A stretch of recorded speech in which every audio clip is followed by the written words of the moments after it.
ክርስቶስ ተንሥአ እሙታን በዐቢይ ኃይሉ ሥልጣን አሰሮ ለሰይጣን አግዓዞ ለአዳም ሰላም እምይእዜሰ ኮነ ፍስሐ ወሰላም።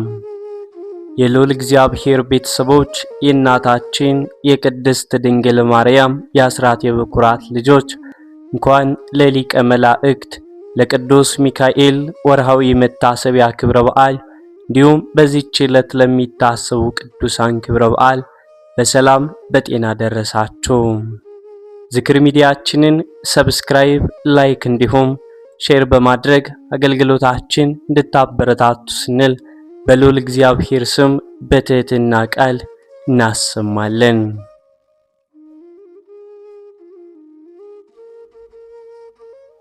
በሰማያት አምላክ በአጽናፈ ዓለም ፈጣሪ ስም እንጀምራለን። አስቡት፣ በሰማይና በምድር መካከል ያለው መጋረጃም ሲከፈት ብርሃኑ የእግዚአብሔርን ክብር፣ ኃይሉ የአምላክን ፈቃድ የሚፈጸምበት ታላቁ የሰማይ ሰራዊት አለቃ እርሱ ሊቀ መላእክት ቅዱስ ሚካኤል ነው። ዛሬ የምናነበው የምንማረውና የምናሰላስለው ድርሳን እንዲሁ የቃል ስብስብ አይደለም። ይህ ድርሳን የክብር የረዳትነትና የአምላክን ምሕረት የሚያበስሩ ታምራቶች ስብስብ ነው። ቅዱስ ሚካኤል የጨለማን ኃይል የሰበረ፣ ለጻድቃን ተሟጋች፣ ለተቸገሩም ደራሽ፣ ከእግዚአብሔር ዘንድ የተሾመ የሰላምና የጥበቃ አባት ነው። ወደዚህም ድርሳን ስንገባ ልባችሁ በአክብሮት ጆሮአችሁን በሰላም አዘጋጁ። የመላእክት አለቃ የቅዱስ ሚካኤልን ታምራት ስንሰማ የእግዚአብሔር ታላቅነት በፊታችን ይገለጣል። የእርሱ ጠባቂነት በሕይወታችን ውስጥ ምን ያክል ሰፊ እንደሆነ እንረዳለን። የሊቀ መላእክት ቅዱስ ሚካኤል በረከቱ ጥበቃውና አማላጅነቱ አይለየን። አሜን።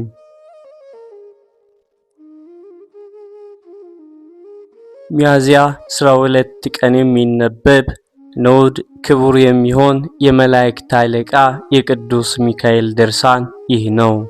አማላጅነቱ ከኛ ጋር ይኖር ለዘላለም አሜን። ወንድሞቼ፣ ከኛ የአብን ገናናነት፣ የወልድን ቸርነት፣ የመንፈስ ቅዱስን ምሕረት ልናስብ ይገባናል።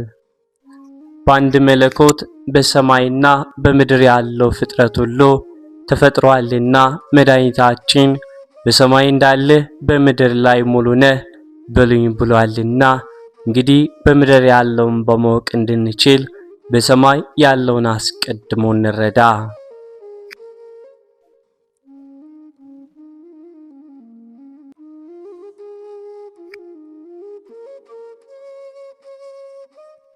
መጽሐፍ እንደተናገረ እግዚአብሔር በመጀመሪያ ሰማይንና ምድርን ፈጠረ። ይህ ቃል ወደ ዕውቀት ጎዳና ሁሉ ይመራልናልና ሰማይ ማለት የሰውና የመላእክት አእምሮ የማይደርስበትን የአምላክን ልዕልና ያመለክተናል። ልዑላን ፍጥረቶቹንም ይገልጥልናል። እነዚህም የሰማይና በውስጡ ያሉ ፍጥረቶች ሁሉ ናቸው።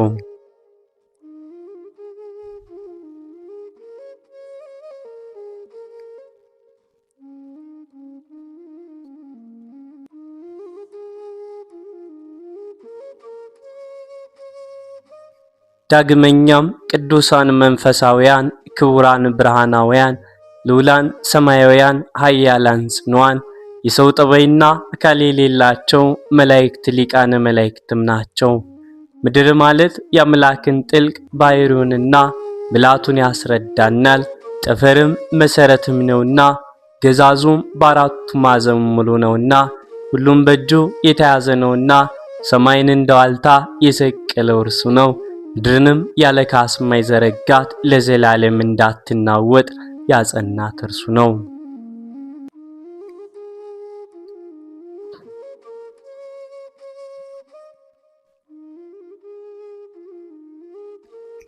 ዳግመኛም ይህ ቃል ምድር ማለት ዝቅተኞችን የእግዚአብሔርን ፍጥረታት ያሳስበናል። እነዚህ ምድርና በውስጡ ያሉ ሁሉ፣ ባህርና በውስጧም ያሉ ሁሉም ናቸው። ታላቁ የእግዚአብሔር ፍጥረቱ ሰውም ጭምር ነው። ይህም የቀደመው ሰው አዳም ነው። አዳም የነቢያትና የሐዋርያት አባት ነው። የጻድቃንና የሰማዕታትም አባት ነው።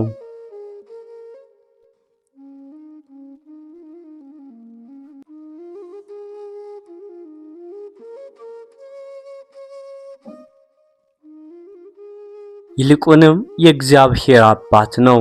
እግዚአብሔር ቃል ከልጁ ከእመቤታችን ከቅድስት ድንግል ማርያም ሰው ስለሆነ ስለዚህም ጌታችን ራሱን የሰው ልጅ እያለ ይጠራል። እግዚአብሔር ሰውን በፈጠረ ጊዜ በእኛ መልክ በእኛ አምሳል ሰውን እንፍጠር አለ። ይህም በእግዚአብሔር አምሳል መፈጠሩ ሰው እንደርሱ ካሉ ፍጥረታት በላይ መሆኑን ያስረዳል። መጻሕፍትም ሰማይ ልንገርህ አድምጥ፣ ምድርም ካፌ የሚወጣውን ቃል ትስማ፣ ሰማያት ደስ ይላቸዋል፣ ምድርም እልል ትላለች። ሰማይ ስማ፣ ምድርም አድምጭ። እግዚአብሔር ልጆቹን ወለድኩ አሳደግኩ፣ እነሱ ግን ከዱኝ ብሏልና ማለታቸው ይህም ቃል ከፍተኞችና አዋቂዎች የሆኑትን ፍጥረታትን ወደ ማወቅ ይመራል። እነዚህም ሰውና መላእክት ናቸው።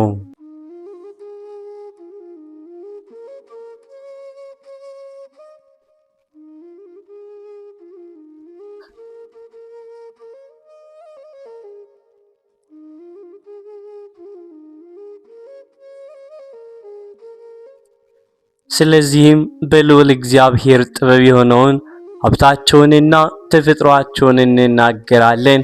ቀድሞ እንደተናገርነው የመላእክትና የሊቃነ መላእክት መፈጠር ሰማይና ምድር በተፈጠሩም ጊዜ ነው። እግዚአብሔርም ሊያገለግሉት ፈጠራቸው።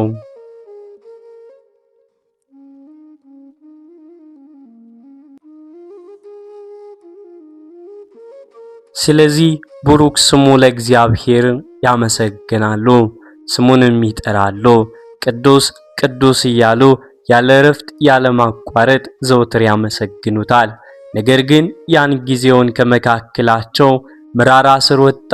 ይኸውም ዲያብሎስ ነው፣ የአጋኔን ሰይጣን ነው። ለእግዚአብሔር አልሰግድም ያለ የመጀመሪያው በዳይ እርሱ ነው። ሐሰተኛ የሐሰት ምንጭ ስለሆነም ከራሱ አቅንቶ ለነዚህ ፍጥረቶች ፈጣሪያቸው እኔ ነኝ፣ ለነዚህ ስራዎች ሰሪያቸው እኔ ነኝ ሲል ሐሰት ተናገረ።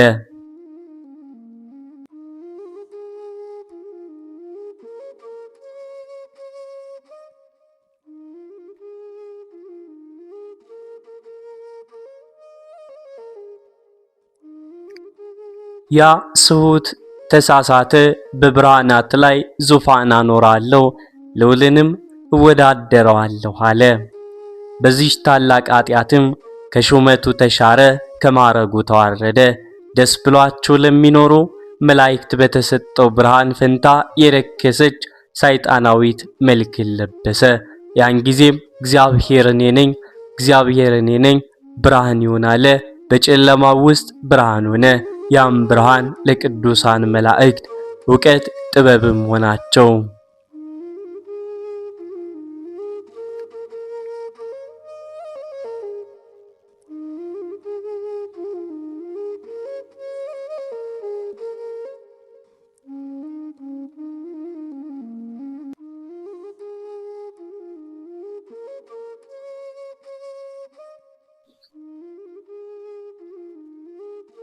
የማይለወጥ የማይመረመር አምላክ መኖሩ ተገለጠላቸው። ያን ጊዜ ከእርሱ በተገኘው ዓለም ሳይፈጠር በነበረው ዓለም ሳይፈጠር ጀምሮ ባልተቋረጠው ከተፈጠረም በኋላ ለዘላለም በምንም በምን በማይቋረጠው ምስጋናው አመሰገኑት። ቅዱስ ቅዱስ ቅዱስ እግዚአብሔር ሆይ ፍጹም አሸናፊ አንተነ የጌትነት ምስጋና በሰማይና በምድር ሙሉ ነው እያለው ሊነገር የማይቻል የማይመረመር ምስጢር አስደናቂ ግብር ነው። የገለጣቸው ሌላ የለም፣ ያስተማራቸው ሌላ የለም። በስልጣኑ መሰወር መገለጥ የሚቻለው እርሱ ራሱን አስታወቃቸው፣ ምስጋናውን አስተማራቸው እንጂ። ስለዚህም ሳይቦዝኑ ሳያርፉ ያመሰግኑታል።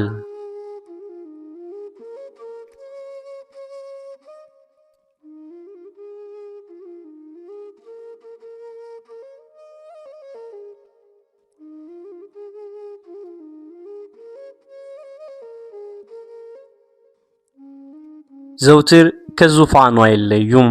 በመዓልትም በሌሊትም ካንደበታቸው ምስጋናን አይቋረጥም። አይተኙም፣ አያንቀላፉም። እረፍታቸው ምስጋናቸው፣ ምስጋናቸው እረፍታቸው ነው። በእነርሱ ላይም የተሾመው በእግዚአብሔር ዘንድ የታመነው ኃያል የመላእክት አለቃ ቅዱስ ሚካኤል ነው። እግዚአብሔር ከመላእክት ሁሉ ማዕረጉ ከፍ ከፍ እንዲል ያደረገው እርሱ ራሱ ነው።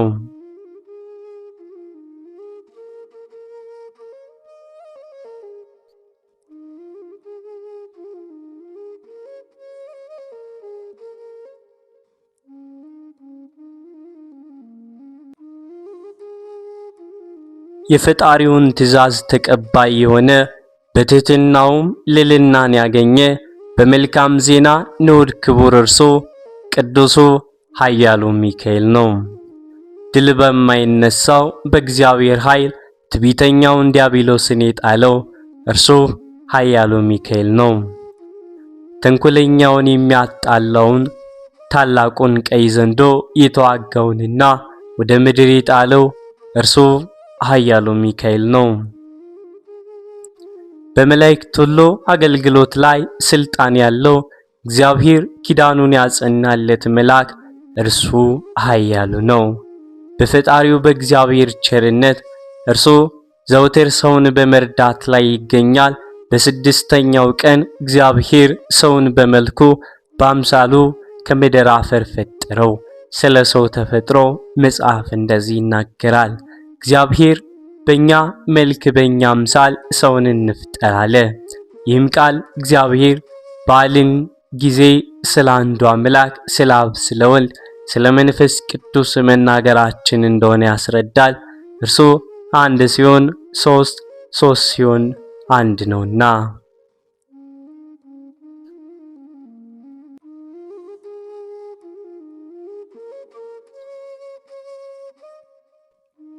በአካል ሶስት በመለኮት አንድም ናቸው። ሰውን ፈጥሮ አዳም ብሎም ጠራው። እግዚአብሔር በምስራቅ በኩል ሄዶም ገነት ፈጠረ ተከለ። ፈጠረውን ሰውንም በገነት ሾመው። መላእክትንም እንዲረዱት እንዲያገለግሉት አደረጋቸው። በእግዚአብሔር አምሳል የተፈጠረ ነውና በፍጥረት ሁሉ ላይም የተሾመም ነውና ከመላእክት ጥቂት እንዳሳነሰው እንዲሁ ደግሞ ከፍጥረት ሁሉ በላይ አደረገው።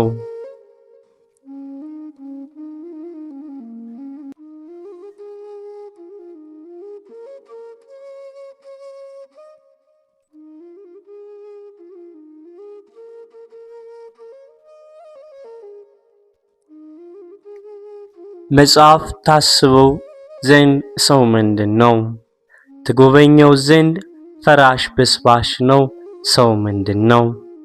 ከመላእክት ጥቂት አሳነስከው፣ ክብርን ጌትነትን ሸለምከው፣ በእጆች ሥራ ሁሉ ላይ ሾምከው፣ ሁሉንም ከእግሩ በታች አስገዛለት ብሎ መጽሐፍ እንደተናገረ። ስለዚህም ቅዱሳን መላእክት አዳምን ከፈጠረባት ምድር በተፈጠረ በ40ኛው ቀን ወሰዱት። በደስታ በእልልታ ወደ ተድላ ገነት አስገቡት። አዳምም ገነትን እያረመ የኮተኮተ በተድላ በደስታ ኖረ። እግዚአብሔር ሊነገር የማይቻል ክብርንና ጌትነትን ሰጥቶታልና።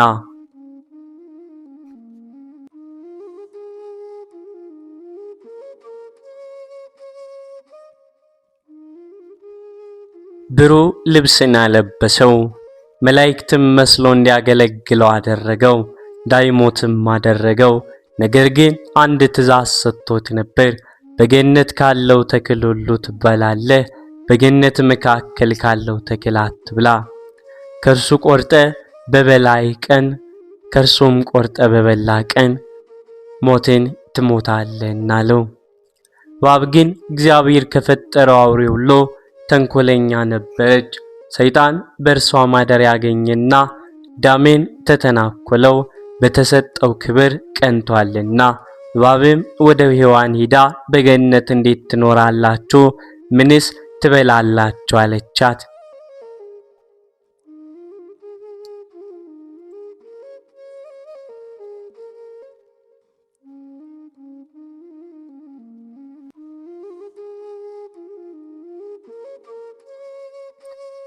ሴቲቱም በገነት ካለው ተክል ሁሉ እንበላለን፣ በገነት መካከል ካለው ተክል ግን እንዳንበላ እንዳንነካውም እግዚአብሔር አዞናል፣ እንዳንሞት ብሎ ነው አለቻት። እባብም ሴቲቱን ሞትንስ የምትሞቱ አይደለም፣ ነገር ግን ከእርሱ በበላችሁ ቀን ዓይኖቻችሁ እንደሚከፈቱ ክፉንና መልካሙን እንደምታውቁ እንደ እግዚአብሔርም እንደምትሆኑ እግዚአብሔር ያውቃልና ነው እንጂ አለቻት።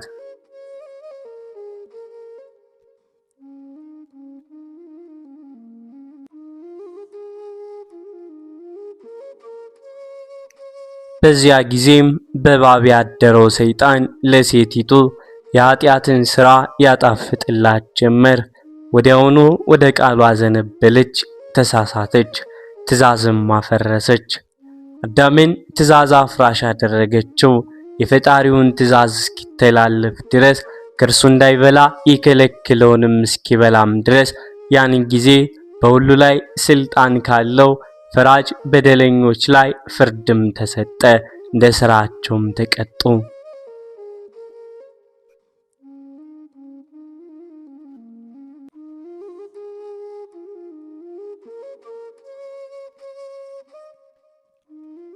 ከዚህ በኋላ እግዚአብሔር አዳምን ከገነትም አወጣው። ከእርሷ በወጣበት ወደ እርሷም በሚመለስባት ምድር ላይ ኑሮውን ጀመረ። የሞት ፍርድ ተፈረደበት፣ ፍርሃት ወደቀበት። ሐዘን፣ ትካዜ፣ ሕማም፣ ድካም ጎስቁሏልና ድቀት በፊቱም አስጨነቀው። ከጨለማ በጋዞችም ሰልፍ ጸናበት። ስለ ኃጢአትም ተጸጸተ፣ አለቀሰ። ያን ጊዜ የምሕረት አምላክ እግዚአብሔር ራራለት። መላእክትም እንዲራዱት እንዲያረጋጉት አደረገለት። በመንገድ ሁሉ ይጠብቁ ዘንድ ስላንተ መላእክቱን ያዛቸዋል፣ እግርህ በድንጋይ እንዳትሰናከል በእጃቸው ይደግፈዋል ብሎ ነቢይ እግዚአብሔር ቅዱስ ዳዊት እንደተናገረ።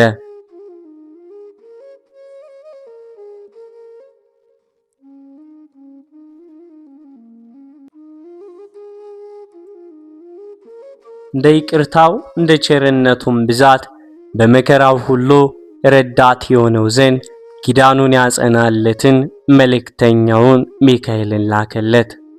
ሰይጣን መላልሶ በተተናኮለው ጊዜም ይህ መልአክ እርሱን ለመርዳት ቆመለት። ሰይጣን በድንጋይ ቀጥቅጦ ሊገድለው በፈለገ ጊዜ እግዚአብሔር በመልእክተኛው እጅ ጠበቀው። ያችም ድንጋይ በአዳም ራስ ላይ 3 ቀን 3 ሌሊት እንደ ድንኳን ሆነችለት። ከወደቀበትም አንስቶ በደብር ቅዱስ አኖረው። ያን ጊዜም ስለ ምግቡ በእግዚአብሔር ፊት ማለደለት።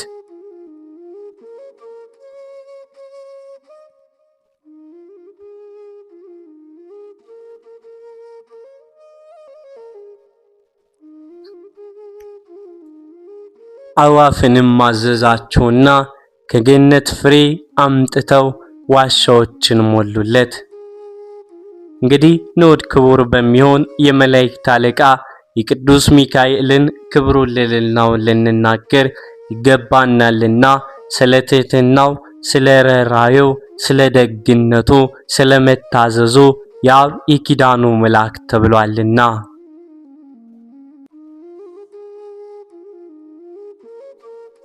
በመላእክት ፊት ጌታ ፊትም ለሰው ወገን ምሕረትን የሚለምን ከቅዱሳን መላእክት አንዱ ሚካኤል ነው። ከደግነቱ በላይ ለሰው ታዛዥ ነውና ብሎ ርዕሰ ነቢያት ሄኖክ እንደተናገረ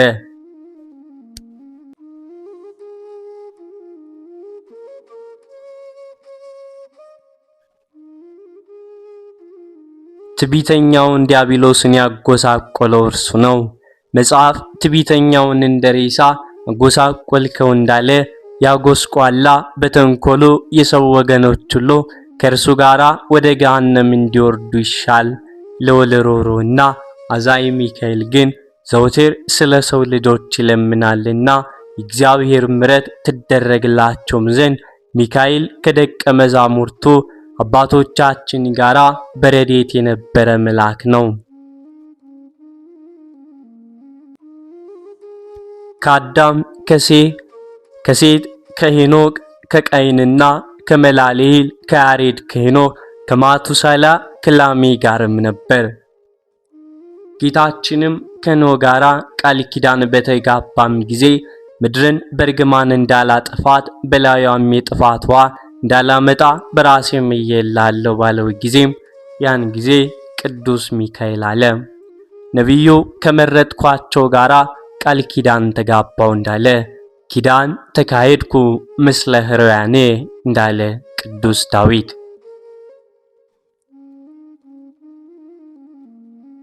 ዳግመኛም መላእክት ሎጥን በምድር ኃጢአት ከሚሰሩ ተለይተ ራስን አድን ባሉትም ጊዜ ሎጥም የመላእክትን ትእዛዝ ሰምቶ ከቅጣት በዳንም ጊዜ ያን ጊዜ ቅዱስ ሚካኤል አለ።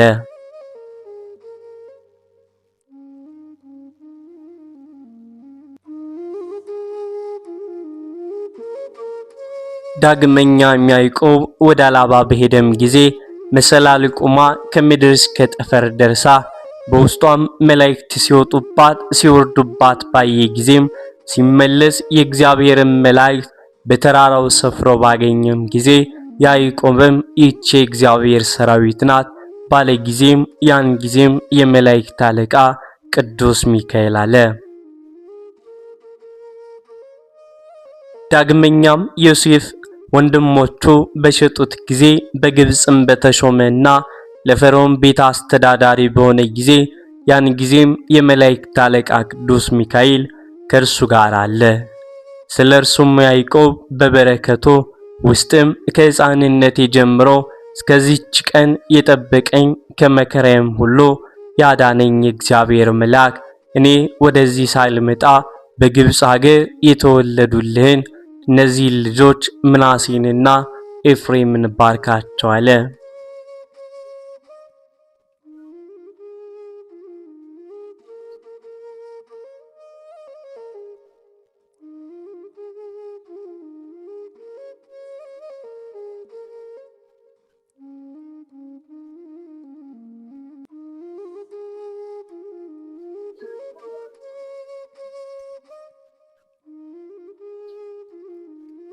ስሜ የአባቶች የአብርሃምና የይስሐቅ ስም በእነርሱ ይጠራ፣ የእግዚአብሔር መላእክት በረከትም በዮሴፍ ራስ ላይ ይኖራል። ዳግመኛም ግብፃውያንና ንጉሡ ፈርዖን አባቶቻችንን ባስጨነቋቸው ጊዜ የሚያድናቸውን መልእክተኛውን ይልክላቸው ዘንድ ወደ እግዚአብሔር ጮኹ።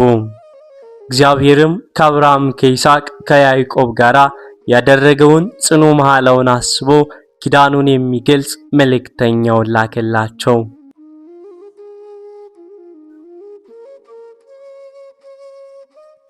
አባቶቻችንም በባሕረ ኤርትራ ታምራትና ድንቅ ሥራን እየሰራ ከምድረ በዳ 40 ዘመን መገባቸው። መገቦሙ ወመርሆሙ ማልተ በደመና 40 ማልተ ወ40 ሌሊተ ለዛወረደ ሎሙ ህብስተ ይንተ ሰናይ እኪተ እንዳለ የአባቶቻቸው ፈጣሪ እግዚአብሔር ቀን በአምደ ደመና ሌሊት በአምደ ደመና እሳት መራቸው። መልእክተኛው ሚካኤልም በእግዚአብሔር ሰልፍ ፊት ይሄድም ነበር። እግዚአብሔር ሙሴን እንዳለው መልእክተኛዬን በፊት እሰዳለሁ፣ መንገድህንም ይጠርግልሃል፣ ለአባቶቻችሁ ለአብርሃምና ለይስሐቅ ለያዕቆብ ወደ ማልኩላቸው ሀገርም ያገባቸዋል።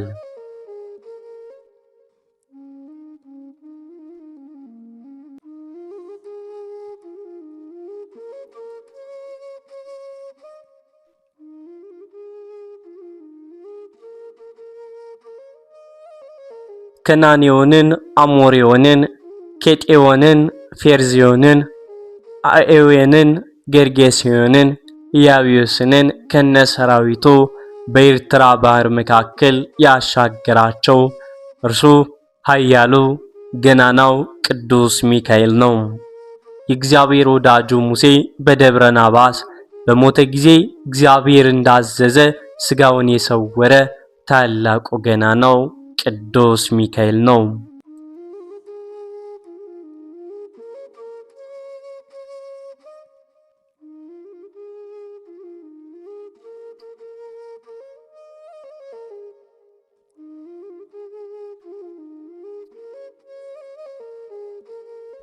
ስለ ሙሴ ሥጋ ሰይጣንን በተቋቋመው ጊዜ የመላእክት አለቃም ሲሆን የነቀፋ ቃል ይናገር ዘንድ ስላደፋፈረም እግዚአብሔር ይፍረድብህ አለው እንጂ ሐዋርያው እንደመሰከረ።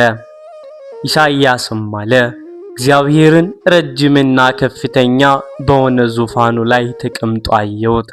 ሱራፌልና ኪሩቤል በዙሪያው ቆመው ነበር።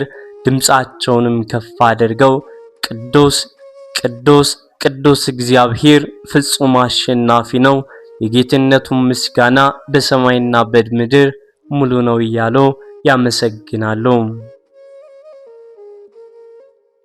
ጮው ከሚያመሰግኑት ምስጋና የተነሳ የቤቱ መድረክ ተናወጠ።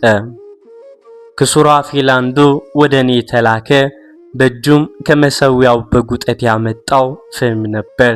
ከንፈሮችንም ዳሰሰኝ። በጉጠት ፍም አምጥቶ የነቢዩን ከንፈሩን የዳሰሰው ከኃጢአቱ የሚያነጻው የሰማያውያን ካህናት የሱራፌል አለቃ ካህኑ ቅዱስ ሚካኤል ነው። ፍሙ የመድኃኒታችን ኢየሱስ ክርስቶስ የሥጋው የደሙ አምሳል ነው። በዚህም ይመስላል። እንዲሁ እኛ ምእመናን ዛሬ ኃጢአታችን ስርየት ለማግኘት በካህናት እጅ የመድኃኒታችን ክቡር ሥጋውን ቅዱስ ደሙን እንቀበላለን። የመላእክት አለቃ ቅዱስ ሚካኤል ሆይ በጸሎትህ በአማላጅነትህ ሀገር ረግታ ትኖራለችና እናከብርሃለን፣ እንሰግድልሃለን፣ እንማልዳለን።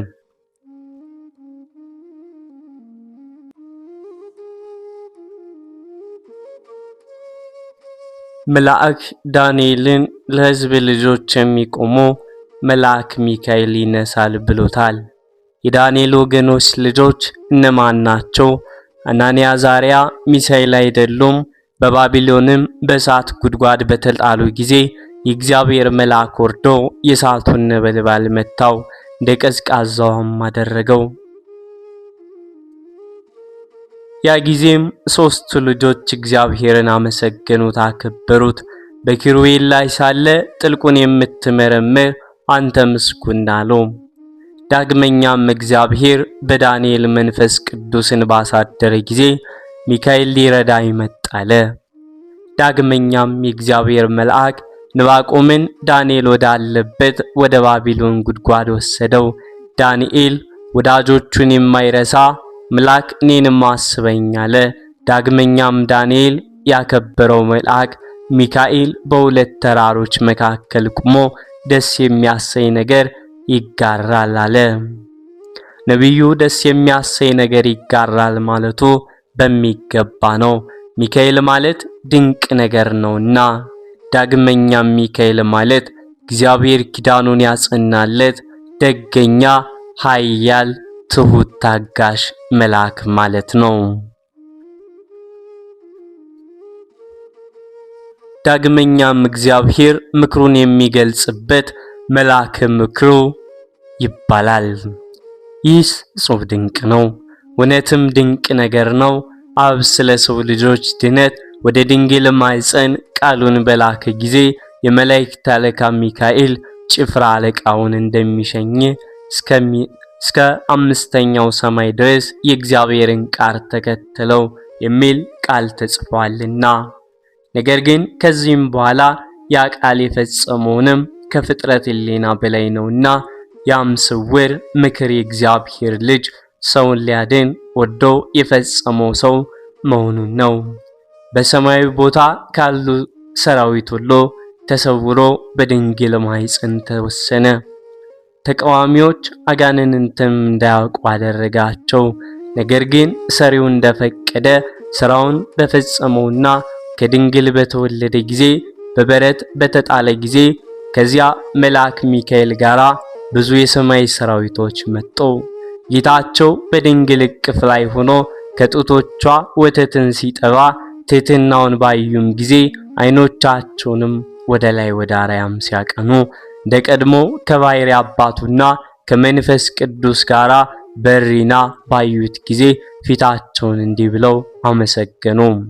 ስብሐት ለእግዚአብሔር በሰማያት ወሰላም በምድር ስምረቱ ለሰብእ። ለእግዚአብሔር በሰማይ ምስጋና ተገባው፣ በምድርም እርቅ ተጀመረ፣ ፍቅሩም ለሰው ሆነ።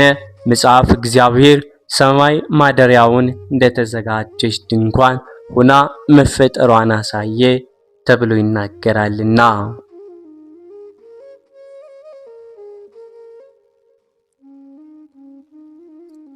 መላእክቶቹም በውስጧ ይመላለሳሉ፣ እንደ ሙሽራ ሚዜዎችም ደስ ይላቸዋል ይላል። የእግዚአብሔር የጥበቡ ስራት ምን ይጠልቅ! ወዮ እግዚአብሔር የሰው ልጆችን ለማዳን ከሰማይ ወደ ምድር ወረደ። ከሰው ወገንም ዝምድና ወይንም ጥቅም የሌላቸው መላእክት የፈጣሪያቸውን ትሕትና፣ ፍቅሩን፣ ቸርነቱን ባዩ ጊዜ እንደ ሙሽራ ሚዜዎች ደስ አላቸው። ሰማያዊ ሙሽራ ግን ኢየሱስ ክርስቶስ ነው። ሙሽራይቱም ቤተ ክርስቲያን ናት። ጫማዋም ሥጋው ደሙ ነው። ወንጌል ሙሽሪት ያለችው ሙሽራ ነው ብሏልና። ስለዚህ ወዳጆች ሆይ ቅዱሳን መላእክት ደስ ይላቸዋል። በሰርግ ቤት ያሉ ሚዜዎች ስለ ሙሽራውና ስለ ሙሽራይቱ ክብር ደስ ብሏቸው እንደሚዘፍኑ እንዲሁም መላእክትም ስለ ክርስቶስ ስለ ቤተ ክርስቲያን ተዋህዶ ደስ ብሏቸው ያመሰግናሉ። የበጉ የሰርጉ በዓል የከበረ ታላቅ ነውና ይህም ከድንግል የተወለደው ልደትን ነው። በልደቱም ቤተ ክርስቲያን ለርሶ ሙሽርነት በቃች። ንጹሕ የብርሃን ልብስ እንድትለብስም ተሰጣት። ይህም ልብስ የቅዱሳን ጽድቅ ነው። ስለዚህም ቅዱሳን መላእክት ደስ ይላቸዋል።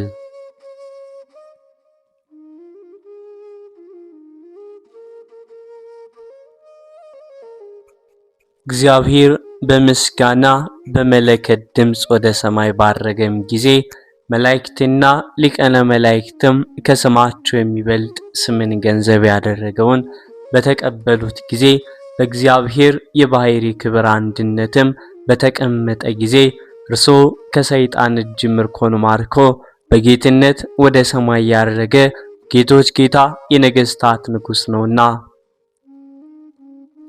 ስለዚህ መላእክትም ሰልጣናትም ፍጥረትም ሁሉ ተገዙለት። ዳዊት መኳንንት በሮችን ክፈቶ፣ ከጥንት የተዘጉ በሮች ይከፈቱ፣ የክብር ንጉስ ይግባ እንዳለ አርኅዉ ኆኃተ መኳንንት ወይትረኃ ኆኃት እለም ፍጥረት ይባ ንጉሰ ስብሐት ይባ ንጉሰ ስብሐት እንዳለ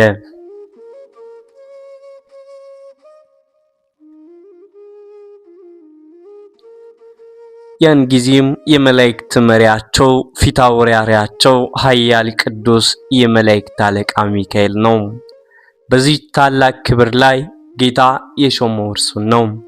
ይችም በትንሣኤ በረከት ክርስቶስ ዳግመኛ በሚመጣበት ጊዜም የእግዚአብሔርን አዋጅ መናገር ጳውሎስ ጌታችን ኖና ሁሩ ለማለት በመላእክት አለቃ ሚካኤል ድምፅ የአምላክነቱን አዋጅ በማስነገር ከሰማይ ይወርዳል እንዳለ ደቀ መዛሙርትንም ለምን ቆማችሁ ወደ ሰማይ ትመለከታላችሁ? ይህ ከእናንተ ተለይቶ ወደ ሰማይ የወጣው ኢየሱስ ክርስቶስ ነው። ወደ ሰማይ ሲያርግ እንዳያችሁትም በክብር በጌትነት ዳግመኛ ይመጣል ካላቸው መላእክት አንዱ ሚካኤል ነው። ይህ ሁሉ የምስራች ቃል ንዑድ ክቡር ኃያል በሚሆን በመላእክት አለቃ በቅዱስ ሚካኤል አንደበት ለጻድቃን ተነገረ። እንግዲህ ታላቁ ነቢይ ዳንኤል የከበረ ሚካኤልን በሁለቱ ተራሮች መካከል ቆሞ ደስ የሚያሰኝ ነገር ሲናገር ሰማሁት ያለው ስለዚህም ነው። ተራሮች የተባሉም ልዑል እግዚአብሔር የመረጣቸው ቅዱሳን ናቸው። የጻድቃን ነፍሳት የጸኑ ተራሮች ይባላሉና ስለዚህም ሚካኤል እግዚአብሔር ምክሩን የሚገልጽበት መልአክ ተባለ። ዳግመኛም ሄሮድስ ጴጥሮስን ይዞ በእግር ብረት ባሰረው ጊዜ የእግዚአብሔር መልአክ ወደ እሱ ወርዶ ጴጥሮስን ቀስቅሶ ተነስ፣ ታጠቅና ተከተለኝ አለው። እግር ብረቱ ሰንሰለቱ ከእጁ ወልቆ ወደቀ። ከእስር ቤትም አወጣው። የብረት መዝጊያ ወዳለው በር መጣ። ያን ጊዜም ራሷ በገዛ እጇ ተከፈተችለት።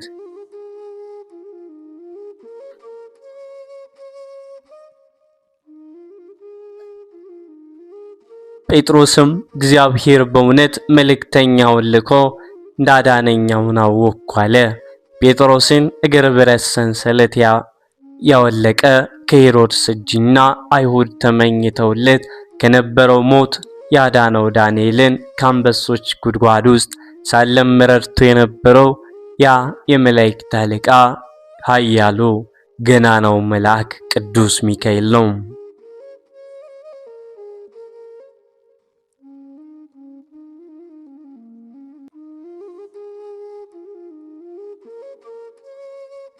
የመላእክት አለቃ ሚካኤል ሆይ እግዚአብሔርን እንድናገለግለውና ከጻድቃን ከሰማዕታት ሁሉ ጋራ በፍርድ ቀን በፊቱ ሞገስ እንድናገኝ ስለኛ ጸልይልን፣ ማልድልን። ልመና አማላጅነት ጋራ ከኛም ለዘላለም ይኑር አሜን። በእግዚአብሔር ዙፋን ፊት ለሁሉ ምሕረትን የሚለምን በእሳታዊ ባህሪ የተፈጠረ የመላእክት አለቃ የቅዱስ ሚካኤል ታምር ነው።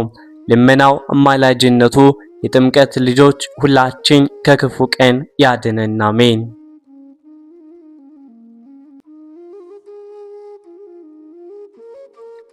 በሮም ሀገር ስለነበረ ስለ አንድ አይሁዳዊ ሰው ተነገረ። ሰውየውም በዚህ በኃላፊው ዓለም ሀብት እጅግ ባለጸጋም ነበር። ወርቅና ብዙ ከብትም ነበረው። በአንዲት ቀን እንደ አባቶቹ ልማድ ወደሚሰግድበት ቦታ ሲሄድ በመንገድ ሳለ ከአንድ ክርስቲያናዊ ሰው ጋር ተገናኘ። ያ ክርስቲያናዊም ድሮ በገንዘብ እጅግ ባለጸጋም ነበር። ነገር ግን ድሃ ሆነ። የዕለት ምግብ የዓመት ልብስንም ማጣ፣ እጅግም ተቸገረ።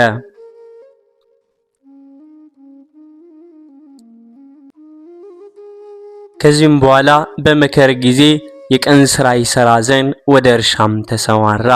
የሚሰጠው ቢያገኝ የዕለት ምግብ ሊያገኝ ሽቶ ያ አይሁዳዊ ያን የክርስቲያን ወገን በመንገድ አገኘው። እንዲህም አለው፣ ና ስራ፣ እኔ 10 ወቄት ወርቅ እሰጥሃለሁ፣ ነግደ ታተርፍበት ዘንድ። ነገር ግንና የመላእክት አለቃ ወደሚሆን ወደ ቅዱስ ሚካኤል ቤተክርስቲያን እንሂድና እኔን ከርተ ገንዘቤን እንዳታጠፋ ማለልኝ። ሁለቱም ወደ ሚካኤል አለቃ ወደ ቅዱስ ሚካኤል ቤተክርስቲያን ሄዱ።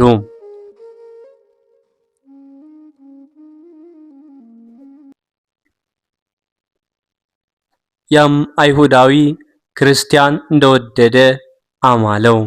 ከዚህ በኋላ የአይሁዳዊ ወርቁን ወዲያውኑ ሰጠው።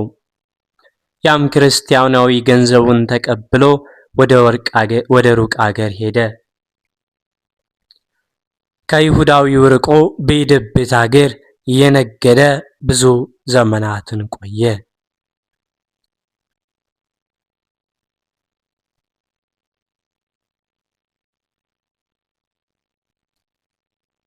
ያ ክርስቲያናዊም ወደ ሮማ ሀገር ከተመለሰ በኋላ በብዙም ቀን አይሁዳዊ ክርስቲያናዊ እንደተመለሰ ሰማና ፈልጎም አገኘው። ነግደ ልታተርፍበት የሰጠውን ገንዘቤን ለምን አትሰጠኝም አለው። ክርስቲያናዊውም ለኔስ ፈጽሞ ምንም አልሰጠኝም አለው። አይሁዳዊው ነግደ ልታተርፍበት በትርፉም አንተ ልትጠቀምበት 10 ወቄት ወርቅ አልሰጠውም አለው። ክርስቲያናዊውም አላውቅም ከገንዘብ አንድም አላየውም ብሎም ካደ። ከዚህም በኋላ አይሁዳዊው እንዲህ አለው፣ እኔ ቀድሞም ቢሆን አንተ ከሃዲ እንደሆንክ አውቄአለሁ። በሰጠውም ጊዜ ይህንን አውቄ በመላእክት አለቃ በቅዱስ ሚካኤል ታቦት አማልኩ። አሁንም ናልሰጠኝም ስትል እንደገና ማል፣ እኔም በነፃ ወደ ወደድከው እንድትሄድ አሰናብታለሁ። ነገር ግን ኃያሉን በአንተ ላይ እንደሚገልጽ ኃይሉንም ቁጣውንም ወደ አንተ እንደሚያወርድብህ የመላእክት አለቃ ቅዱስ ሚካኤልን ታመነዋለሁ። እርሱ ሰውረ የሰራውን ያውቃልና አንተም ሐሰተኛ እንደሆንክ ያውቃልና እርሱ ረቂቅ መልአክ ብርሃናዊ መልአክም ስለሆነ ይህን ካለው በኋላ ወደ መላእክት አለቃ ወደ ቅዱስ ሚካኤል ቤተክርስቲያን አብረው ሄዱ። ያም አይሁዳዊ ወደ ውስጥ ሳይገባ ፊት ለፊቱ ቆመ። አእምሮ የጎደለው ልብ ያጣ ያ ክርስቲያናዊ ግን የመላእክት አለቃ ወደሚሆን ወደ ቅዱስ ሚካኤል ቤተክርስቲያን በድፍረት ገባና በታቦተ ሚካኤል በሐሰት ማለ።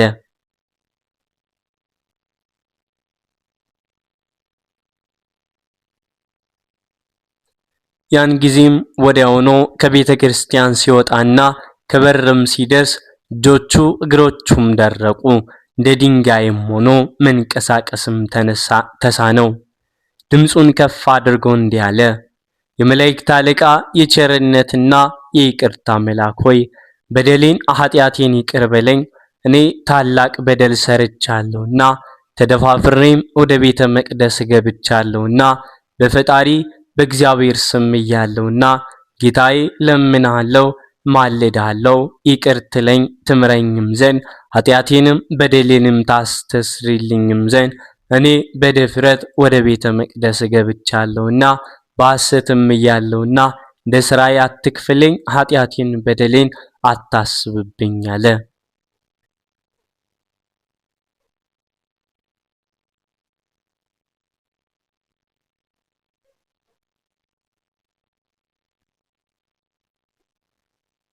ለሰው ወገኖች አምላኮች አማላጅ ለፍጥረትም ሁሉ ምሕረትን የምትለምን አንተንና ከዚህ ደዌ ብትፈውሰኝ ግን እንዲህ እያለ ስራ ወደ መሬት አልመለስም፣ በሐሰትም አልምልም።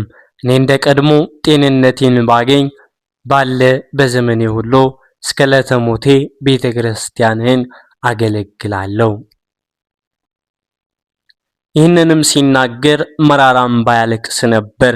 ደረቱንም እየመታ በቁርጥ ሕሊና ወደ እግዚአብሔር ወደ መላእክት አለቃ ወደ ቅዱስ ሚካኤል ይማልድ ነበር። ከዚህም በኋላ እንቅልፍ ባጣበት ተኛ። መንፈቀ ሌሊትም በሆነ ጊዜ ቅዱስ ሚካኤል ለዚያ ለድውዩ ተገለጠለት፣ እንዲህም አለው፣ አንተ ጎስቋላ ሰው ምስጉን እግዚአብሔርን ለምን አልፈራኸውም? ወደ ቤተ መቅደሱ በድፍረት ገባ፣ በሐሰት ስሙን ጠርተህ ማልክ። እግዚአብሔር ፍጹም ታጋሽ እውነተኛ ቸር ባይሆን ኖሮ ሳታስፈው በቀሰፈ ነበር፣ በቅጽበትም ባጠፋ ነበር። የተሸከመች ምድርም እንደ ዳታን እንደ አቤሮን በዋጠች ነበር። በሐሰት የእግዚአብሔርን ስም ጠርቶ የሚምል ሁሉ ከኃጢአት አይነጻምና።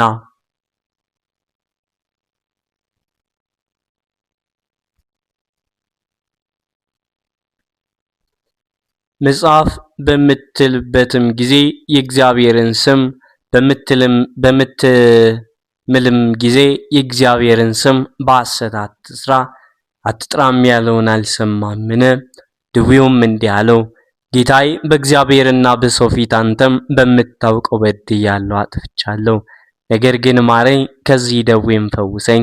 ምሕረት የእግዚአብሔር ልማዱ ነውና አንተም እንደ ፈጣሪ ይዘንልኝ። ሰው ወዳጅ የምሕረት አማላጅ ነህና። ያን ጊዜም ማዘነለት፣ እጁንም ዘርግቶ ዳሰሰው። እንግዲህ አሁን ከደዌ ፈወስኮ፣ ነገር ግን ከዚህ ገፋ እንዳያገኘ ዳግመኛም አትበድል አለው። የመላእክት አለቃ ቅዱስ ሚካኤልም ይህን ብሎ ወደ ሰማይ አረገ። ያን ጊዜም ድውዩ ከእንቅልፉ ነቃ፣ ደዌውም ለቆት አገኘ። መላ ሰውነቱ ሕማም የሌለበት ጤነኛም ሆነ። ፈጽሞ ደስ አለው። እግዚአብሔርንም አመሰገነው። የመላእክት አለቃ ቅዱስ ሚካኤልንም አደነቀው። የአይሁዳዊ ግን የመላእክት አለቃ ቅዱስ ሚካኤል ያደረገውን ይህንን ታምራት ድንቅ ሥራ ባየ ጊዜ ያንን ወርቅ ከዚያ ሰው ተቀብሎ ስለቱን ለመላእክት አለቃ ቅዱስ ሚካኤል ቤተክርስቲያን አማ አድርጎ ሰጠ። በጌታችን በመድኃኒታችን በኢየሱስ ክርስቶስ አመነ። የክርስትና ጥምቀትንም ተጠመቀ። የመንፈስ ቅዱስ ጸጋን ተቀበለ። በረከትንም አገኘ። ሥጋውንና ነፍሱን ዳግመኛም አገኘ። በሃይማኖት በመታመንም የጸና ምዕመን ሆነ።